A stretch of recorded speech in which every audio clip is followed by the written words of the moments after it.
We are a few days away from Islam Makhachev trying to do the one thing the Dagestani fighters have not done, which is win a second title. He obviously vacated the lightweight belt. He's moving up to 170 to fight for that belt and become the first Dagestani 2-division champion, and he may be able to cement himself as one of the best fighters to ever do it.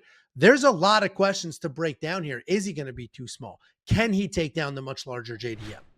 My name is Angelo. This is Josh Thompson, and welcome to a What's Going to Happen at UFC 322 episode of Bad Takes. Joshua, you were just sitting in row 33F, flew all the way to New Jersey to hang out with the boys before the big fight. What was that like? And when I say the boys, it's the whole Dagestani crew. Did they just bring the whole country with them when they travel for fights? They bring their village, that's for sure. And some from the capital and some from their village. And yeah, they've got it all, man. They've got a big crew. They all travel well together. Khabib does a really good job of making sure he keeps his family close.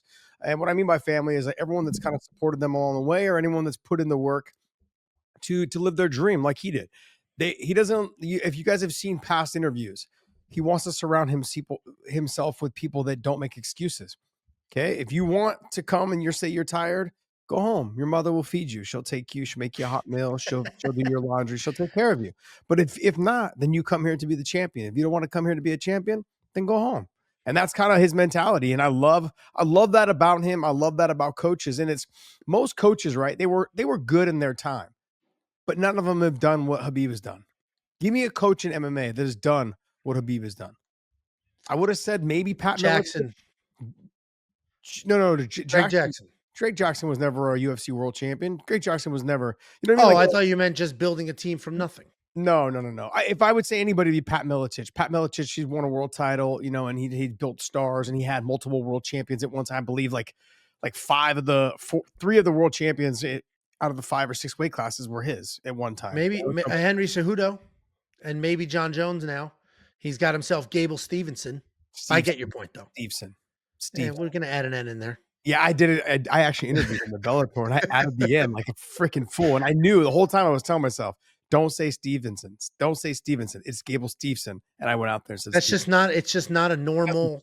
You can't just remove letters. Just like you took the P out of Thompson. I don't care. It's Thompson with a P, bro. And that's how we're going to do it. No, don't give me this Scottish bullshit. This is American. Scottish original way of doing it. There's no P in it. When immigrants came over from Scotland originally, dumb fucking Americans put fucking P in it. That's what happened. I should say the British people put a fucking P in it because they know how to fucking spell. Anyways, all this cussing in the first 10 minutes is going to get us. Yeah, there goes the monetization. We finally earned it. Damn it. I'm going to have to bleep it. We're going to have our editor bleep it out. All right. Anyways, I had a great time with them. I got some rounds in. I did about 5 rounds with them. I would say round 5 didn't really count because I was so dead. I just got destroyed. And it was brutal, man. It was brutal. I did a first 2 rounds with Islam. Obviously, just going flowing and working and stuff. And I was exhausted after about 4.5 minutes. Just totally beat. And he just kind of took it easy on me. It was fun. It was like old times. I would like to say it was like old times, but it was way worse because I was so tired. At least back then I was in shape and I could move a little bit better. My body doesn't do what it used to do.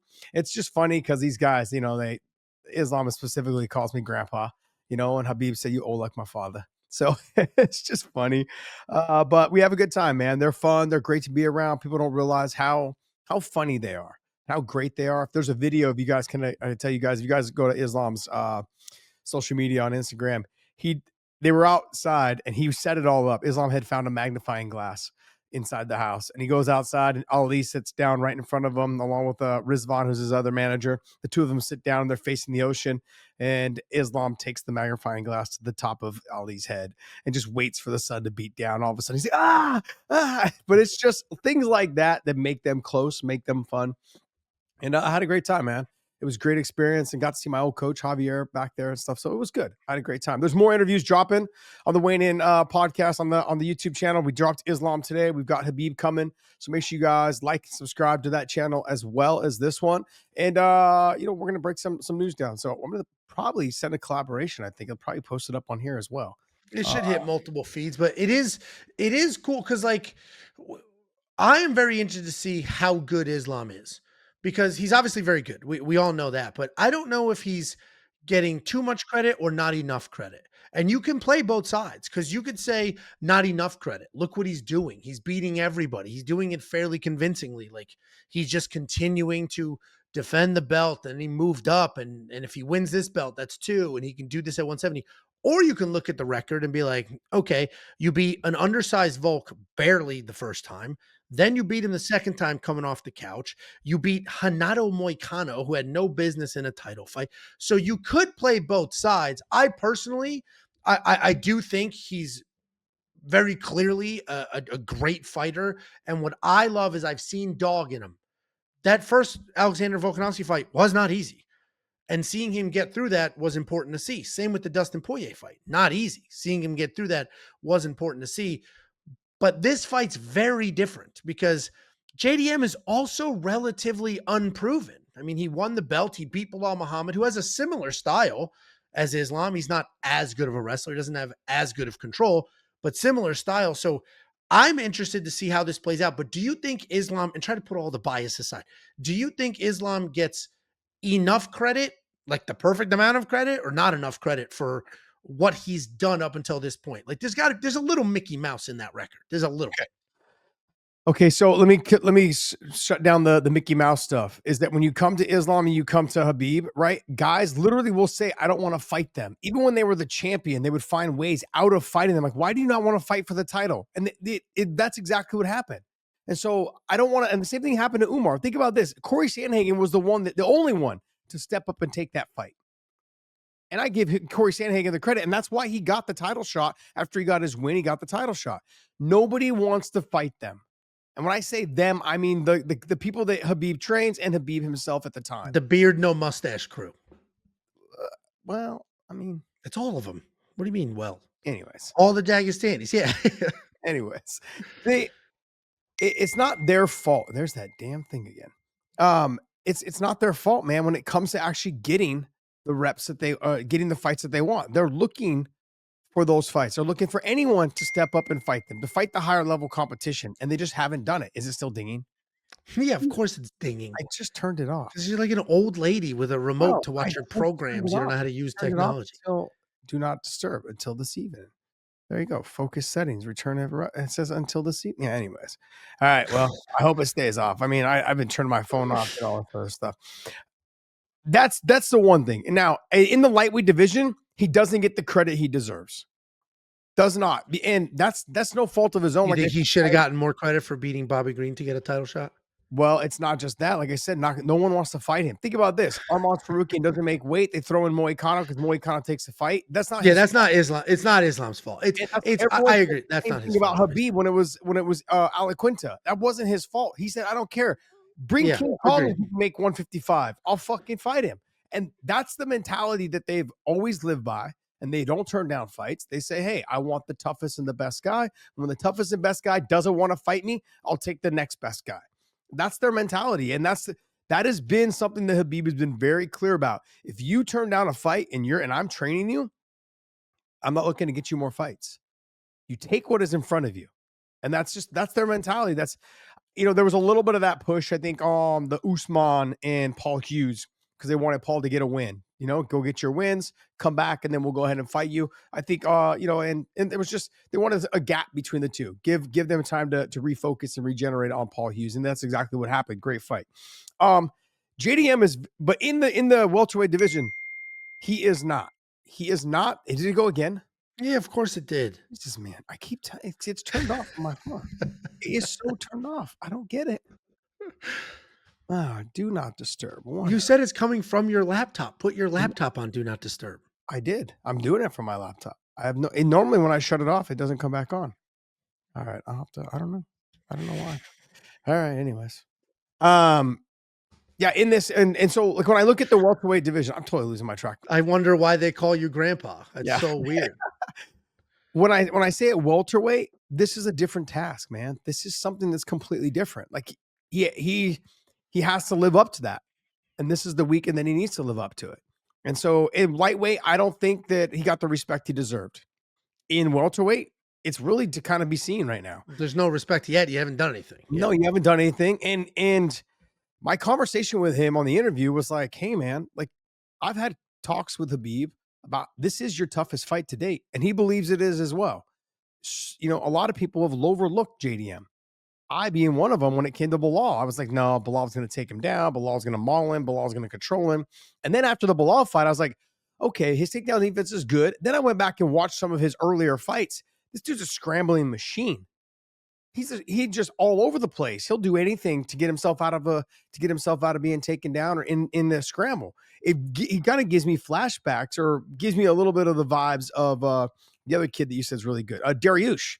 He has that style of like scrambling and moving around. He gets himself back up to his feet. This is a very tough fight. It's insanely tough. And so if we look at JDM's skill sets, he's a very good boxer, has good scramble skills, right? Those are the two most important skill sets here. If I look through Islam's fight history, we could argue that he is the best striker and the best scrambler that Islam has fought yet. Islam beat Davi Ramos. I don't know who that guy is. He is no longer employed. Drew Dober. Drew Dober's a good offensive striker, but he's got no defense. He just eats shots left and right, and then he got subbed in that fight.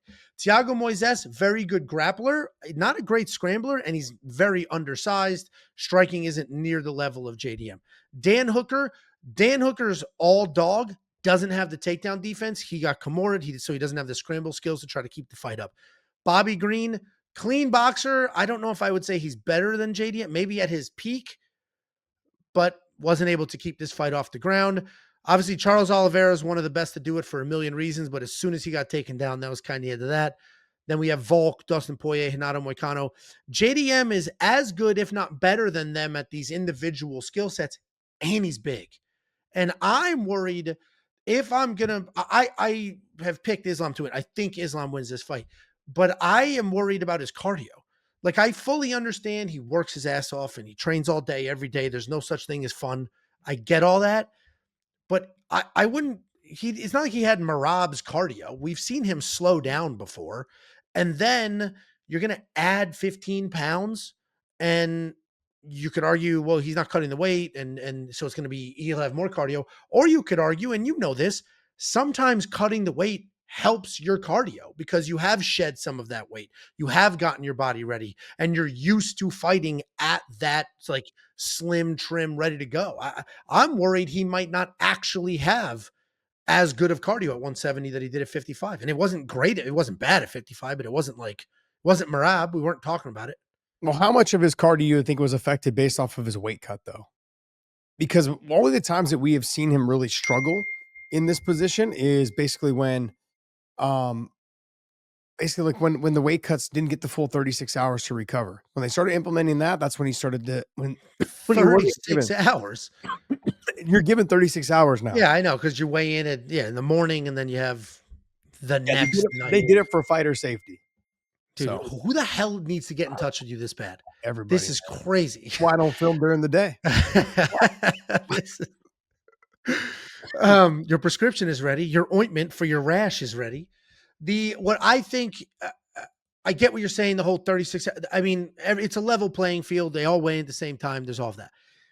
He struggled cardio-wise, in my opinion, against Volkanovski, who's teeny tiny itty bitty, and he struggled cardio-wise against Dustin. He found the finish in the 5th round, so that says something. They both were exhausted in that fight, but the rest of these fights didn't go very far, so I don't know what his cardio would have been. No. You know what I mean? These weren't long fights. Beating Thiago Moises in a fight where you had 20 minutes of control time isn't the same as somebody scrambling back to their feet, Dustin made him work. And making him work at this weight might be different because there's 2 factors. Not only is his body carrying more weight, he did take a lot of time off, so maybe he put it on correctly, but there's also the fact that he's moving a larger human being than he's used to moving. I mean, JDM is big as hell. As big as Islam was for 55, JDM is that big for 70. Yeah, and that was part of my conversation with him is that he didn't train with 70 pounders. He trained with 85 pounders. Yeah. He just said, because I'll be moving an 85 pound body. He goes, so having to train with guys that can wrestle and they carry the weight and walk around at, 200 pounds, 210, somewhere around there, but they make the weight at 185. Those are the guys that I had to train with. He's like, it was very rough. It was very tough. Also, too, I think his cardio will be a little bit better Because as you saw, he didn't really start getting tired until the end of round 4 and into round 5. And even in the Dustin fight, he was still able to get that finish, and he's always chasing those submissions, looking for the finish. If you're exhausted, you're not looking for finishes. You're looking to kind of like hold, lay, pray. We've seen it for 30 years now. When people get tired, they look to hold their position. He looks to finish. And that's where I think in this position, the grappling aspect of it all, he is leaps and bounds better than JDM in the grappling aspect. Because if he wasn't, think about this. Charles Oliveira has the most submissions in the UFC history, right? Everyone considers him to be the best grappler in UFC history, at least one of them anyways, in the top 3 or 5. I mean, he made it look easy. His ability on the ground, I've said this for years, he's a better grappler than Khabib. When it comes to getting himself back up to his feet, when it comes to him, getting back to the top position, when it comes to him controlling the top position and chasing submissions, he is someone that chases the finish. Khabib looked to control you, pinch your legs, and just destroy you, take your soul.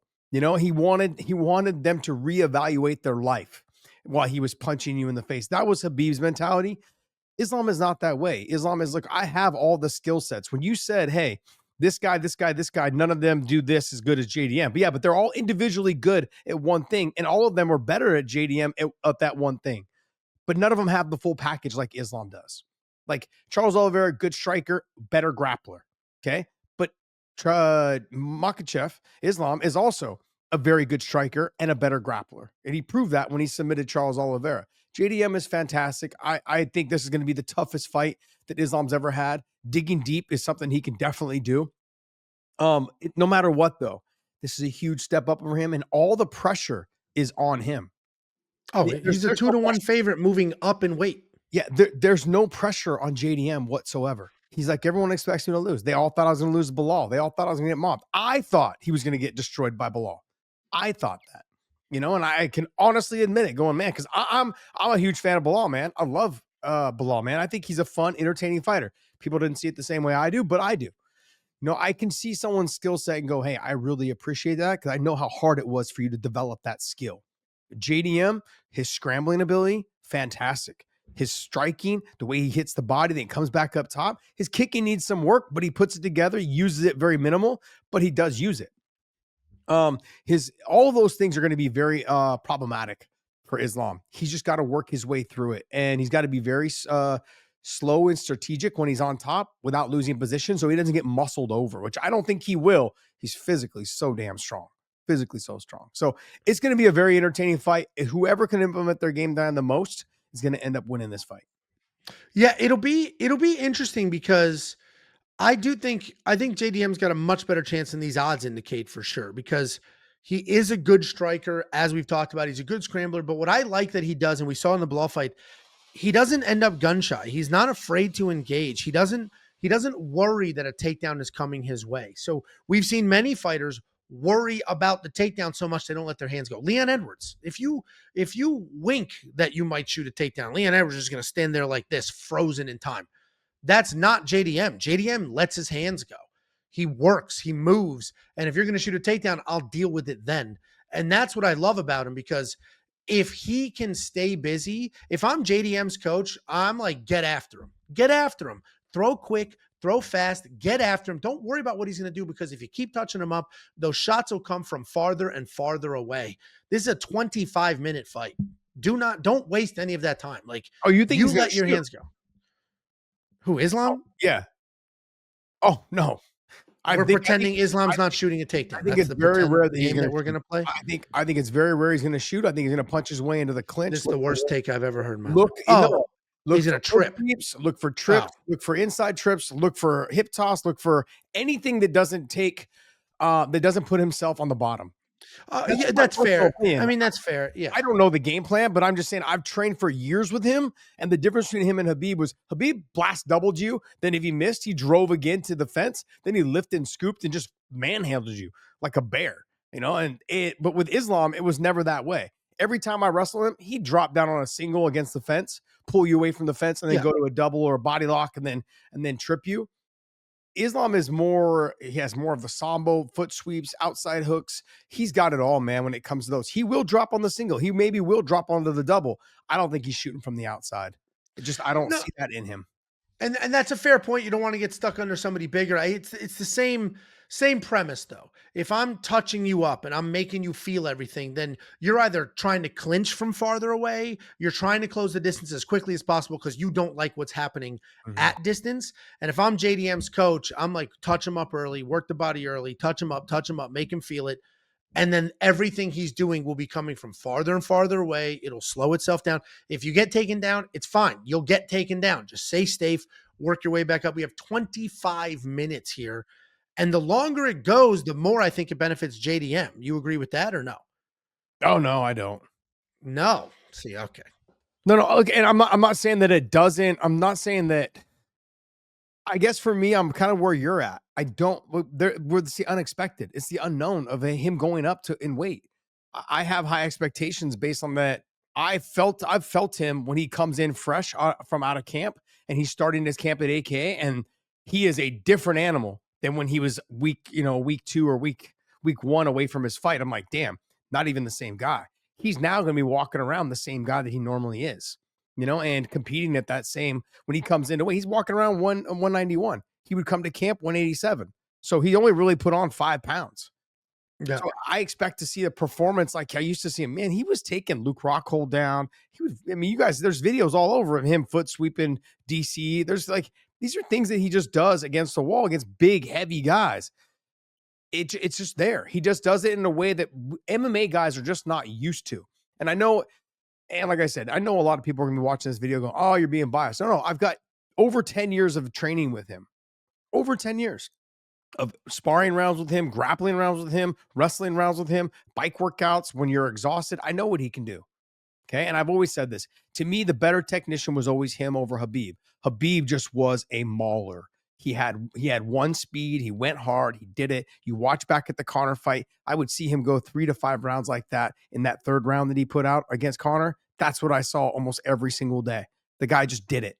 Islam was always a little bit more of a perfectionist, more of a technician, somebody that he wanted to learn how to head kick. He wanted to learn how to use his boxing. He wanted to learn how to clinch. He utilized all of his foot sweeps and his trips and everything. That was his style. That works for him. And so I expect in this fight that JDM cannot afford to rest in any position. He can't afford to rest on bottom. He definitely can't afford to rest in the clinch, any of those positions. And on the feet, he's got to keep his range and throw his combinations and get in and get out. I just don't see I don't see how that's kind of his way of winning. I've seen a lot of people posting, if he's going to win, he's going to win by outpointing Islam. He's going to touch, outpoint him. Would you say that's a fair assessment? Yeah, I don't think he'll necessarily finish Islam. I agree he outpoints him. It wouldn't be insane to land clean if Islam's lone loss was kind of a flash knockout. I don't see that happening. But the reason I think it might benefit JDM as the fight goes on is because maybe those takedowns aren't working or they're not very effective. Yeah. And JDM is working the body and wearing him down. And optics mean everything. This fight is in New York. It's at Madison Square Garden. It's not in Vegas. If it was in Vegas, I actually think the odds should be a little different because Vegas has shown us they don't care about takedowns mean nothing. I don't care if you get a takedown unless you are immediately mauling somebody. The takedown itself means absolutely nothing. So in New York with that athletic commission, you might get a little bit of the old school mentality of the scoring. Like, all right, JDM had some better exchanges on the feet. That takedown probably tips the scales to Islam. Where that exact, if I have a little bit better exchanges on the feet and you get an empty takedown in Vegas, means nothing. We just saw it with Ketlin Vieira and Norma Dumont. So I do think fighting in New York might have now obviously if Islam wins by finish or JDM wins by finish, none of this matters. But I think fighting outside of Las Vegas is somewhat beneficial here because I do think you'll get, if you're Islam, I do think you'll get sort of the benefit of the doubt with the takedowns. I don't even look at it as a takedown. I think they're trying to nullify the takedown, period. 100%. But not everybody is up to speed. Like not everybody. I think New York will do a very similar thing, but you have to remember though too that Islam does chase the submissions. He is looking. Oh, he's busy. Yeah, he's not John Almeida. He does stuff. No one's Jailed Almeida. Like that's one step away. Nobody has that dominant of wrestling. I agree. Oh my gosh, it's so ridiculous.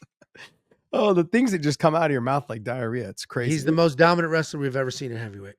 Oh, in heavyweight? Or you think he's more dominant than Kane? More dominant than DC? More really? Correct. Have you not As seen any of pure DC's fight? takedowns, pure takedowns. Yeah, pure takedowns. Yeah. DC throwing Josh Barnett on his head, throwing 45-year-old Josh Barnett. throwing Bigfoot Silva on his head. Like these are like come on. Bigfoot Silva. Are you out of your mind?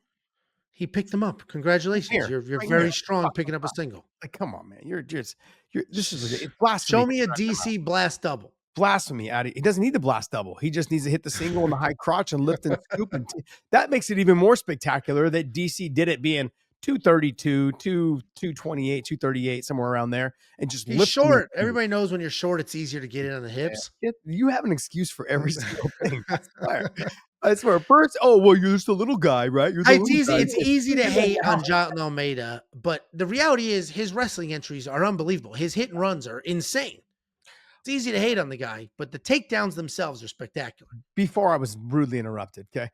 It really comes to, I like how you're saying that they're favoring or not favoring the takedowns as much. And they're going to do that across commissions now, okay? Just based off the rules and the changes in the conversations that they've had.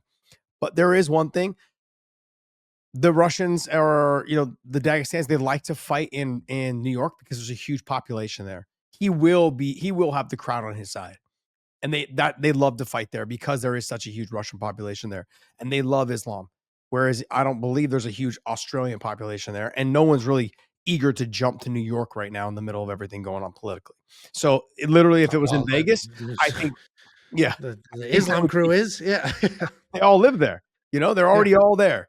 I think that in Vegas, there probably would have been more people traveling to Vegas to watch this fight had it been there, but they did this fight in New York because there is a huge Muslim / Russian / population. Fedor Emelianenko always wanted to fight in New York because there's a huge Russian population there, Chicago, and like LA. Those are the Plus, Islam's a very likable guy. I imagine he's pretty well liked. He's never been booed to my knowledge. Did they even boo Charles Oliveira? And Charles Oliveira is the most loved guy the sport's ever had. Well, he's awesome. So, Islam's a likable dude. He seems funny. There's always viral clips from your show and others of him. Nobody tests kangaroos grappling. He's just a funny, likable guy. I do think, and maybe it's because I've been burned on this whole wrestling doesn't matter stuff. I do feel like there is a factor there because while I understand those are like the new scoring criteria, takedowns, empty takedowns, the takedown itself means nothing. It's what you do on the ground that means something. I get it.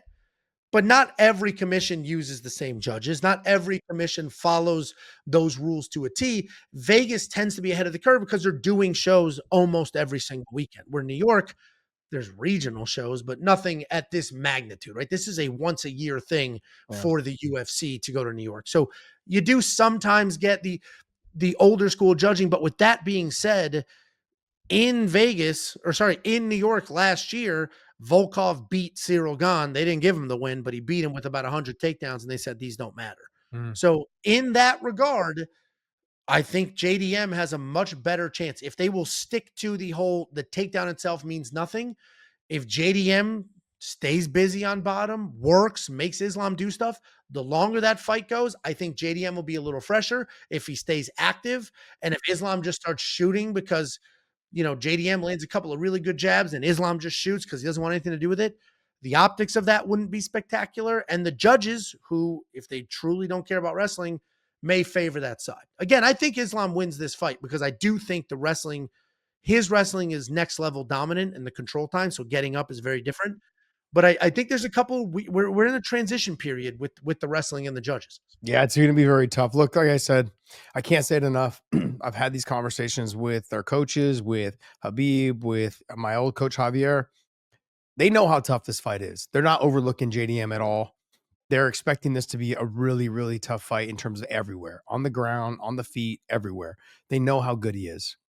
And I loved hearing that. I love the fact that they didn't say, this guy can't wrestle. No, he can scramble. They're like, he's going to be hard to hold down. And so I like that. I also love that there's going to be moments where JDM puts himself in positions, as we saw with Gilbert Burns, where he leaves his neck in the wrong position and leaves his head in the wrong position. And there's going to be opportunity for Islam to take it. You know, and I believe in those positions, he's freakishly strong. His squeeze is like no other.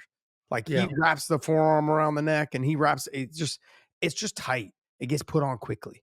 So I also think, and I don't want this to be overlooked, is that Craig Jones has been helping JDM. This is a big deal. People don't give this enough credit, or they haven't given this so much conversation. The fact that Craig Jones is helping him with his grappling and how to like be the Dagestani killer or the Russian killer in the grappling world. I mean, Craig Jones has a little format that kind of works, but will it work? Because I've trained with these guys, man, they hit me with some submissions. I was like, oh, I've never seen this. This is different. This is awkward. So It is, you mentioned the Gilbert Burns win.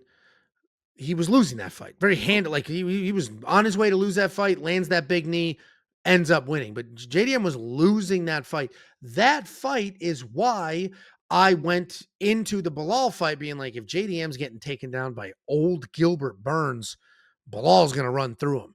And that's not what we got. The swiftness in which he improved the scramble skills and improved the takedown defense and didn't get caught up in, oh, I might get taken down, so let me be prepared and not throw.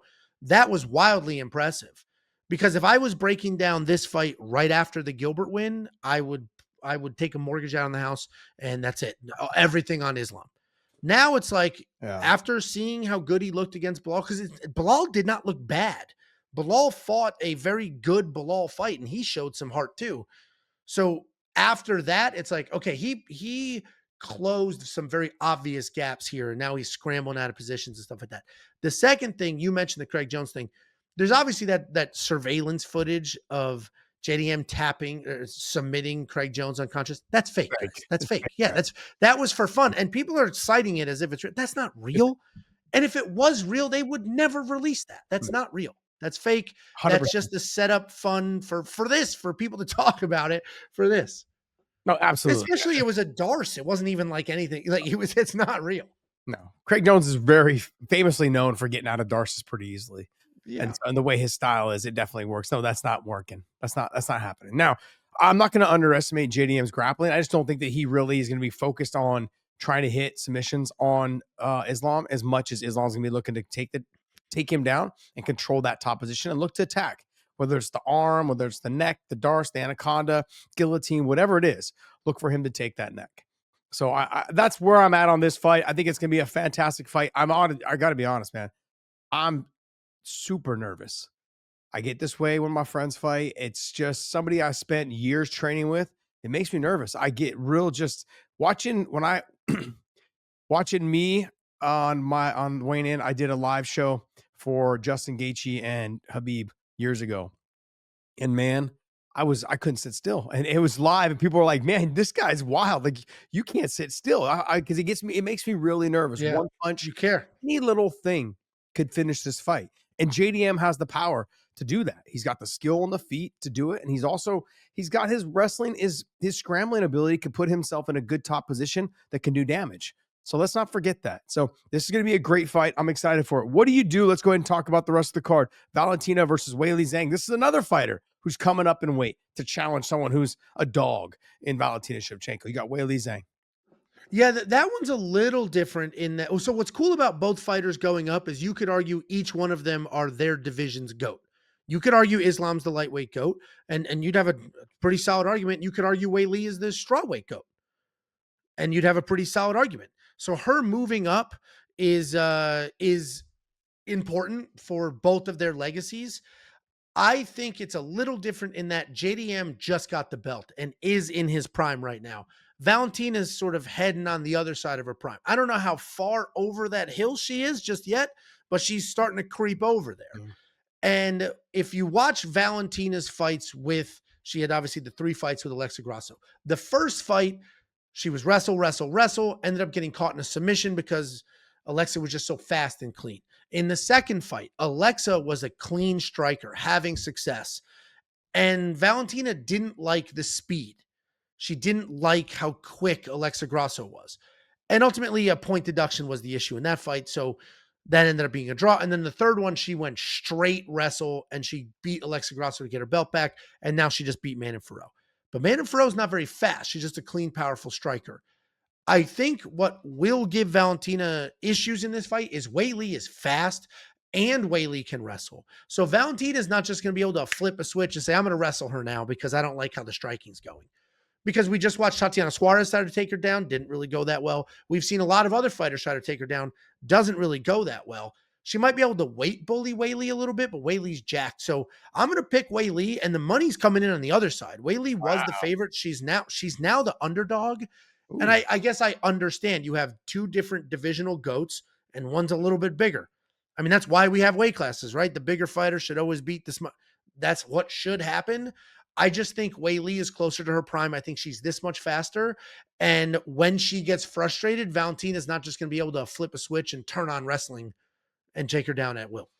Yeah, I would agree that the speed definitely gonna be a huge factor. You know, I know you brought up the betting odds, and if you want to guys want to get more information on the betting, go to wewantpicks.com/offer, use the promo code. And still, I'm just telling you right now, the speed of Weili, I'm not ready to put her as the GOAT status at the strawweight position.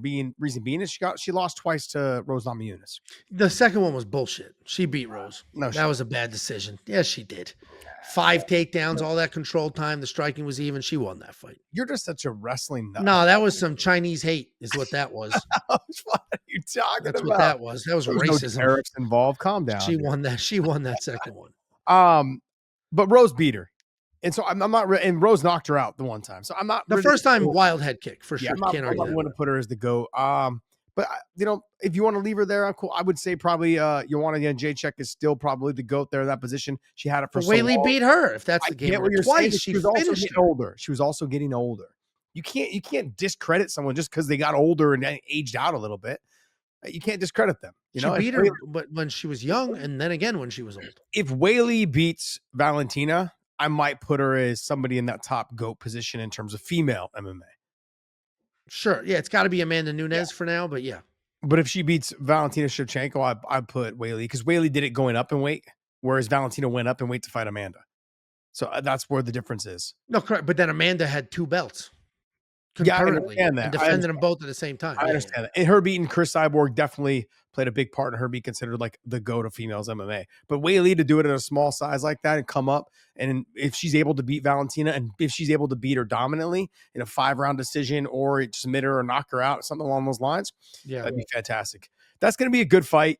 I look at Weili. I think the speed's going to be a factor. Her ability to stuff takedowns. Valentina's going to have a hard time getting in low on her and lifting and scooping her because she is the taller fighter, but she could weight bully her, like you said, hang on the head, drive her face to the ground, kind of try to head shuck her down, those type of things in that tie clinch, somewhere along those lines. I could see that potentially happening.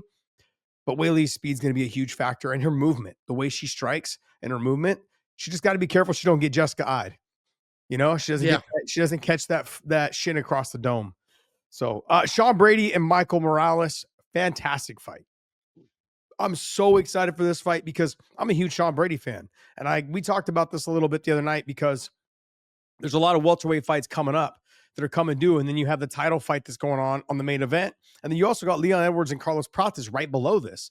So these 2 fights, and there's more also coming up, they're going to dictate kind of how the welterweight division shakes out. So Sean Brady, Michael Morales, how do you see this fight going? How do you think Sean Brady gets it done? And how do you think Michael Morales gets it done? Well, I think Michael Morales is the better fighter. If this was a video game and you had each individual skill in the bar, I think Michael Morales is farther on every bar except raw wrestling. Every bar. And jiu-jitsu. I'll put those together and just call it grappling. I think Michael Morales is the more athletic, the faster, the more talented, the better striker. I think he's better basically everywhere except the grappling. And I think Sean Brady is just that much better at grappling that he's going to win the fight. I think he's just going to close the distance. Michael's not going to be able to use any athleticism. I don't think his athleticism will matter at all. Sean Brady's going to close the gap, get in his face, make it ugly, and take him down. But anybody who feels as strongly as I do, I encourage you to rewind, go back in time, and remember how much you hated Sean Brady and what a fraud you thought he was when he lost to Beneil. Because I'm not forgetting all the comments. This guy got finished by pillow fist. This guy got finished by pillow fist. He sucks. You got knocked out by the most boring. What's his name? I remember all the hate pouring in from the entire world. Then he's just a couple wins removed from that, and now everybody loves him.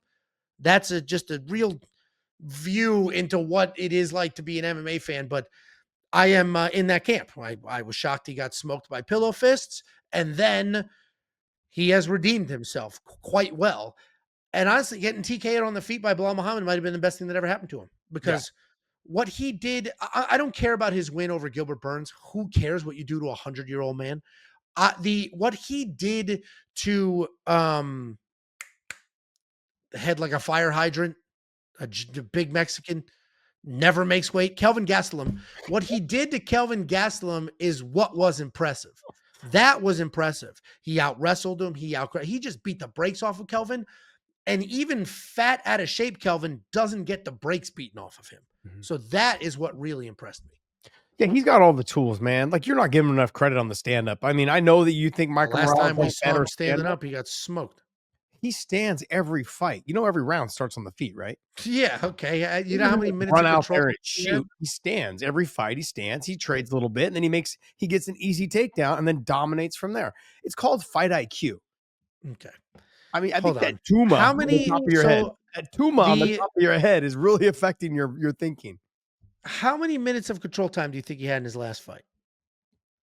Who did he fight last? Leon Edwards. Leon's different. He's all stand-up. Okay. He's going to do the same thing to Michael Morales. How many minutes of control time do you think he had against Gilbert Burns? I think that he finishes Michael Morales. Okay. He's going to finish him with a submission. He's going to get the takedown. He's going to stand a little bit and get these. Look, why fight to someone's strength when you can fight to their weakness? Agreed. He shouldn't be striking. You're the one pretending he's going to strike. I'm telling you, he's going to have to strike, though, to get these. We had this argument last night. Have you not learned anything? I destroyed you last night. Literally, those are the rules. I destroyed you last night. You have to start on the feet. Destroy you again. I've been dominating you this whole conversation. The wild part is we're on the same side of this fight. Because you know where the winner is. That's right. I've been trying to tell you. I had Sean Brady on the weigh-in show, and I'm telling you, man, he's fantastic. His grappling, his striking, you just don't give him credit for his striking. He's leaps and bounds better than Michael Morales on the ground. Oh, if you said on the striking, I was leaving right now. No, but he's not that. Here's the thing, though. He's not that far off on the feet. You want to know why? Because Michael Morales doesn't throw a ton of strikes. No, he backs up. He loves backing up. He's not a super active, striker. That's the problem, is he like touch you. He lands a hard shot, doesn't really follow up with any sense of urgency. He's almost out there like enjoying himself, like is in like trying to enjoy his moment. And I think that kind of upsets the UFC too. Like, dude, get these guys out of here.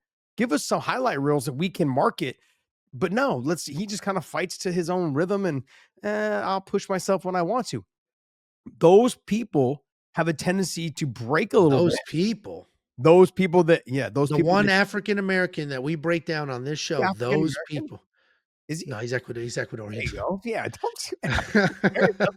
No, he's not. He does wear a dress though.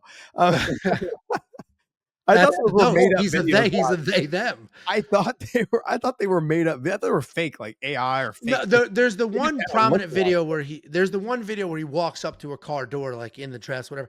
That is like according to the internet, some Ecuadorian holiday where you do that, which is fine. But there's another video in similar situation, which I don't think it's on that holiday. I don't care. Listen, Peyton Talbot is out and about, and that dude's knocking people's heads off. I really don't care. It's not. It doesn't. Is Peyton Talbot?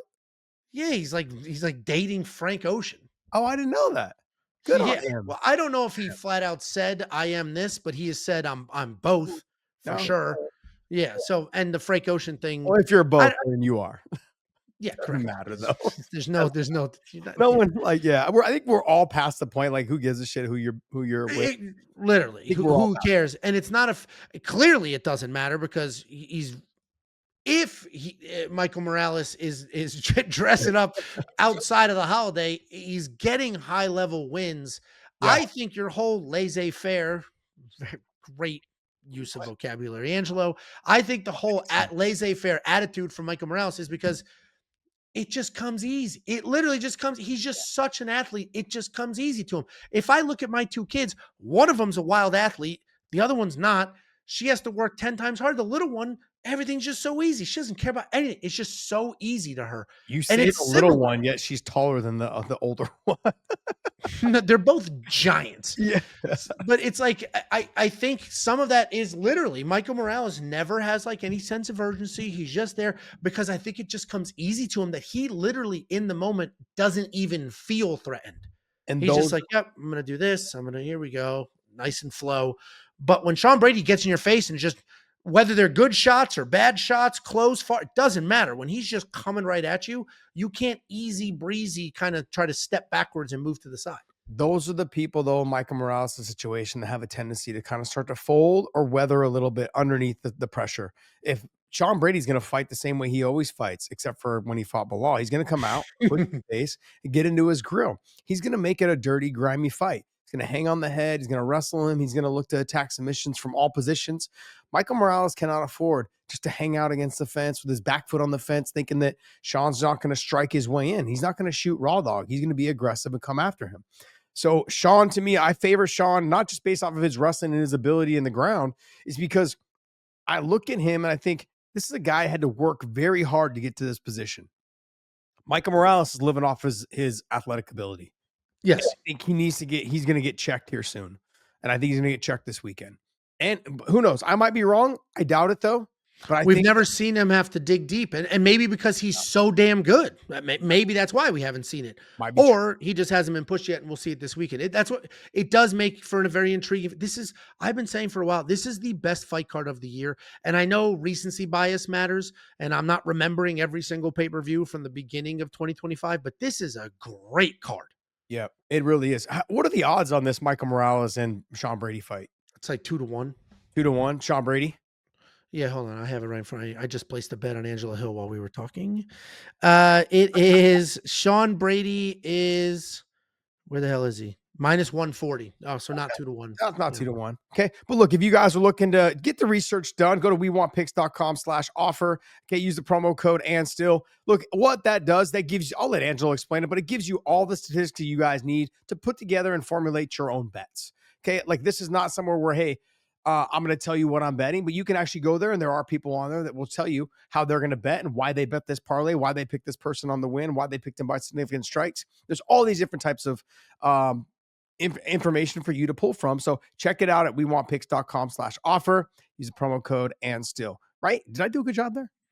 It's getting better. It wasn't great, but yeah, it's getting better. It's anything. I just say anything you'd ever want or need. You want to copy paste bets, have some fun with the boys? Great. You want to do your own research? Great. You want an AI to do it for you? Great. We have all that. And just to help you make it's all for fun. Here's your disclaimer. You should not be gambling every penny you have, right? This is like it makes the fights a little more fun, adds a little juice, makes it a little more exciting. The bet I just placed is Angela Hill +3.5. You know what a +3.5 bet is? Yes, I do. Yeah, I'm just betting the spread. I think Fatima Klein's overrated. I don't think her takedowns are that good. And if Angela Hill can just keep this standing, win a couple of the exchanges on the feet, it's not absurd that she wins one round. I got it at +300. Wow. Tried and true Angela Hill, +300. All she has to do is win one round on the scorecards. I think she can do that. She's done that many, many times before. Yep. She's getting a little bit older, but I think she's still got great movement. She's got great power in her hands, but yeah. Okay, let's go ahead and move on to Leon Edwards versus Carlos Prates. If you do go to the website and you check out all our picks and bets, you will not see a bet from me on Carlos Prates. I do think he wins this fight. I just want to see what Leon Edwards looks like in a striking match because we haven't seen that. His last two losses where everybody's like, he's washed, he's a loser, he's frozen, he does nothing. He fought wrestlers, notably fought wrestlers who were aggressively coming at him to take him down, and they did. That's not what Carlos Prates is going to do. So we have a very high-level, dangerous striker in Carlos Prates, and that's what we have in Leon Edwards. Maybe not as dangerous, but we have a high-level striker who should be able to get back to his striking roots. I also wouldn't be surprised if Leon turns into a wrestler here. So I think Carlos Prates wins this fight, but I'm probably going to stay away from it because there's a lot of disrespect on Leon Edwards right now, and I get it. I'm in that camp, but people are just ignoring what that fight was. Like he lost to Bilal who can take him down. He lost to Sean Brady who could take him down. Like he's not getting outstruck by people. He's just getting outworked by wrestlers. Yeah, I want to also point this out. Let's not forget, he dominated Gunnar Nelson on the ground. He took Gunnar Nelson down at will. Leon Edwards did. He also was the first person to take down Kamaru Usman. He slammed him. Yeah, he body locked him, took him down right to the top position. I believe he mounted him right from there. He mounted him, and then he had to scrambled out, or the round was over. I think the round ended right there. I think the round ended. Like he was able that to. was the first round. Yes, it was, and that was the very first time Kamaru Usman had never been taken down in any of his fights. Yeah. So let's not just comb over the fact. Well, that the Leon one happened first, but no, that's what I'm saying then. But let's not just comb over the fact that Leon can wrestle. Leon's very crafty on the ground. He's got good wrestling. He's also got great takedown defense. But it does make you hesitant. It did make him hesitant for when he's fighting a wrestler. He doesn't want to have to fight, throw strikes, and then get taken down and have to work his way back up to the feet. So he's very hesitant on the feet. I think in this fight, Leon is being disrespected. He is 100%. Carlos Prates, though, is one of those guys. It's not like Carlos Prates is he's not that young. What is he, like 34, 35? So he's somewhere in that age, like 33, 34, I believe. But he's he's good. He's wild. But I would not expect Leon will stand, but don't count out the fact that Leon may wrestle. Leon knows on the ground, he'll have the advantage on the ground. I would assume he'll try to wrestle for sure. Ian Gary did.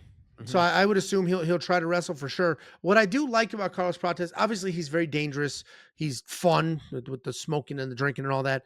But the Ian Gary fight was an interesting one because he was losing that fight. And then late in the 5th round, he almost finished. So he carries power late. He doesn't quit on himself. He doesn't give up. He doesn't just look for a way out. He continues to fight. This is only 3 rounds, not 5.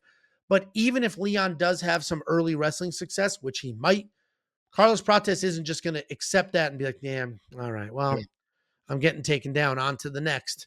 He'll continue to swing, continue to try to make something happen. Yeah, I would agree with you. Look, to me, this is going to be the next fight's going to be the best fight of the night. It has potential to be the best fight of the night, which is Beneil Dariush versus Benoit Saint-Denis. No, there's no Benoit. Whatever. You even slowed it down. Like, here we go. I'm going to cook. I'm going to say it correct. Benoit. Benoit. Okay, Mr. Yeah, now who's Michael Morales? So I think I agree with you. That could be fight of the night. Especially, I've been screaming this from the rooftops, but Beneil Dariush has the best just raw scrambling you're going to see in MMA. Just watch the Gamrot fight. Like, it is nuts what this guy does in scrambles. Nuts. Problem is, he is getting a little older. He looked real sloppy in his last fight. He beat Renato Moicano, but this is a post-fame distracted Renato Moicano who's got like 12 podcasts and doing everything other than training to fight. I didn't love how just tired and sloppy Beneil was in that fight. And somebody like Benoit, if you go to Benoit's UFC debut against Elizeu Zaleski, he got the shit beat out of him so badly, they fired the referee on the spot for not stopping that fight. They fired him. Literally murder was the case they gave me. Yeah. They fired him, being like, dude, you needed to have stopped that fight 10 minutes ago. But Benoit didn't stop. He kept going. He didn't stop. He didn't quit. So even if Beneil is the better fighter, technically speaking, which I think he is, if he's just a little sloppy, a little older, a little tired, you're just going to get the little engine that could, who's not going to stop moving forward, getting in your face, doing something. So I think Benoit can absolutely win that fight. Oh, absolutely. I think he was able to touch Beneil on the chin. Like we saw in the Charles Oliveira fight. Charles, he's been known to have, pretty good power. I think if Benoit touches him and is able to put him or rock him, put him on his butt, any of those positions, I think it's gonna change the tempo of the fight automatically. I think Benoit's gonna start to run away with it. And I like Beneil Dariush. The Silver Fox is what I like to call him because, he's probably the best looking guy out there with that much gray hair. And he's I think he's only like 33 or 34 years old, but I feel like he's 40. Yeah, I think he's like 30. He's younger than Wonder Boy, and he looks way older than him. And he doesn't look older than him like a used, worn out older. He just looks older because his hair's gray. It should be like a Gucci model or something. With that, the Silver Fox, the older Gucci model, yeah, I get it. It's going to be a great fight, though. I'm looking forward to that. Now, they moved Bo Nickal off the main card. Bo Nickal will be the featured fight. They should have. I feel like we've got to talk about some of these prelim fights. If you have a second. Do you have a second? Yeah. Okay. Let's go ahead and talk. Bo Nickal versus Rodolfo Vieira. I think this is a fantastic fight.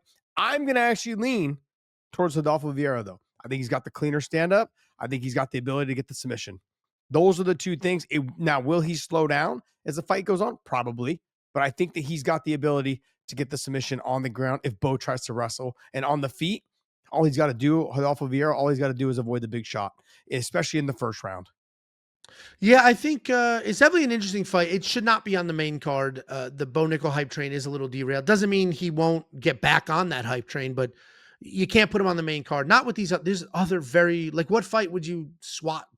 Like, I wouldn't remove Beneil Dariush off the main I card. I wouldn't wouldn't even take have this Prates. main card. I wouldn't even have this as the main event on the featured for the prelims. I think it is the featured prelim. It Actually, is. But I would have put Yeah. Kopylov versus Rodrigues as the main featured fight. Yeah, I mean, the fight order is not 100% official yet, so it's hard to tell will they have it. But listen, I think Bo Nickal still has a lot of potential. It's very easy to be like, oh, he got finished by RDR and RDR's a quitter. But he was doing well in that fight. Then he made the bonehead mistake of jumping guillotine. Yeah. And not that he lost in that exchange, but what happened was that exchange gave RDR all the confidence he needed. Like, oh, I'm good now. And Bo Nickal had sort of a panic situation on his back getting laid into. So I think Bo Nickal is still very good. I think Bo Nickal can win this fight. I'm going to pick him to win this fight. I just don't know what it's going to look like because Rodolfo comes out like a buzzsaw. He comes out fast. He comes out aggressive. Bo Nickal might try to Paul Craig this like he did against Paul Craig, where he's just jab and stay on the outside. I want to show people I can strike. That fight sucked, but he got the win. Or he might be like, I trust my jiu-jitsu defense. I'm going to take this dude down. I'll be just fine. Because you and I know jiu-jitsu off your back is not the same as jiu-jitsu on top. No, I agree. I would agree with you. Yeah. I just think that Rodolfo's level of jiu-jitsu off of his back is still good enough to figure out Bo Nickal's wrestling. Like if he comes into X guard, is able to get to the top position, create some sort of leg scramble. Look, wrestlers are very susceptible to ankle locks. Any type of ankle lock. So there's that as well. And Rodolfo Vieira is he's physically a very big 185 pounder as well. Yep. Physically strong. So I'm going to lean more towards Rodolfo Vieira, and I'm a huge Bo Nickal fan. I want to see him succeed. I just was all the things that I expected him to do in the RDR fight. He did the complete opposite. You know, he got kneed to oblivion, didn't know how to fight out of the clinch, and then he jumped Gilly. You're not Dustin Poirier, man. Like, you don't have this 20 years of experience of fighting at a very high level to go ahead and jump Gilly and find a way out of there. Like, that's what kind of threw me off. Like, your fight IQ is just no concept of it whatsoever. I mean, he's only 8 fights in. So yeah, I agree with you. The fight IQ is the issue. Hopefully that comes with time. He's 8 fights in. So, you know, Rodolfo Vieira's 14 fights in. So he's got a little more experience, but they both have grappling backgrounds. I'm going to choose a wrestler over a jiu-jitsu nerd. So I'm going Bo Nickal. Roman Kopylov versus Gregory Rodrigues. How do you see this fight going? I think Gregory Rodrigues just takes him down. We've seen that Gregory Rodrigues is not an idiot. When he fought Christian Leroy Duncan, he went all in on the wrestling. And he said, I'm not going to strike with this guy. That's stupid. And it's nice to see because how many times have we seen fighters who have a grappling background knock somebody out and then never grapple again? Yeah. That's not Gregory. Gregory's not an idiot. He knows what he has to do to win. And I think he'll do exactly that. It's famous for wrestlers to do that. They get a little bit of taste of like, oh, I got power. And then all of a sudden I forgot how to wrestle. Because it's easier than wrestling sucks. It's way easier than wrestling. It's way easier. It's very bomb away. I'm going to agree with you that Gregory Rodrigues, I think he's going to strike, but only to close the distance, get into the wrestling, sure, takedowns, dominate the top position. And I think the longer the fight goes, though, I think Kopylov has a chance. 100%. Gregory's cardio is questionable at best. And if the fight's going long, that's meaning that maybe Gregory's not having the success with the takedowns and Roman's not respecting the power. Because Gregory could knock him out. I mean, he doesn't either. He hits like a freight train. Yeah, he does. It's not like he's not a pure grappler. He's mostly a striker, frankly. But yeah, I agree. If I was trying to hedge my bet, though, I would go Gregory Rodrigues in the first round and a half. Then probably after round and a half, I'd probably go Kopylov. Yeah, it depends on what that inflection point is. It might be the first round. It might be the second round. Then he hits the third. We'll see. And then the last one is I'm going to go ahead. I'm not going to talk about Tracy Cortez and Erin Blanchfield, but I am going to talk about Cody Haddon and Wellmaker. How do you see that fight going? I thought Wellmaker, I broke that fight down before there were odds. We didn't get odds on that till like yesterday. And I broke that down assuming he'd be a tremendous favorite. He's not. He's only minus 140. He's barely a favorite. And I respect that because Cody Haddon's good. His UFC debut was against Dan Argueta. He scrapped with him. He went scramble for scramble, shot his own takedowns.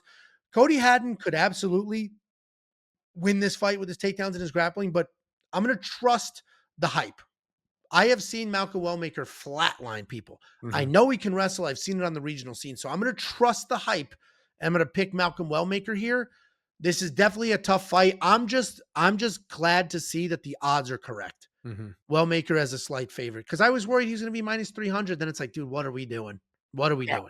Giving these guys too much hype too early, then all of a sudden it goes to their head. You're kind of ruining their careers because young fighters, that's how they think. I was a young fighter at one point in my life, like 28 years ago. Okay. And yeah, shut your hole, your whore mouth. I swear. But yeah, it got to my head early in my career, seeing the odds, seeing people talk about me. And then anytime I saw the odds after that, I was normally an underdog and it bothered me. Yeah. I allowed those things to get to me. And I had success when I was the underdog because I was like, hey, these guys are disrespecting me. So I'm looking forward to seeing this fight. I think it's going to be a great fight. The reason why I didn't talk about Tracy Cortez and Erin Blanchfield is most people watch Tracy Cortez. You're trying not to get a boner. She's fantastic, man. So I'm looking forward to seeing her fight. Can she stop the takedown?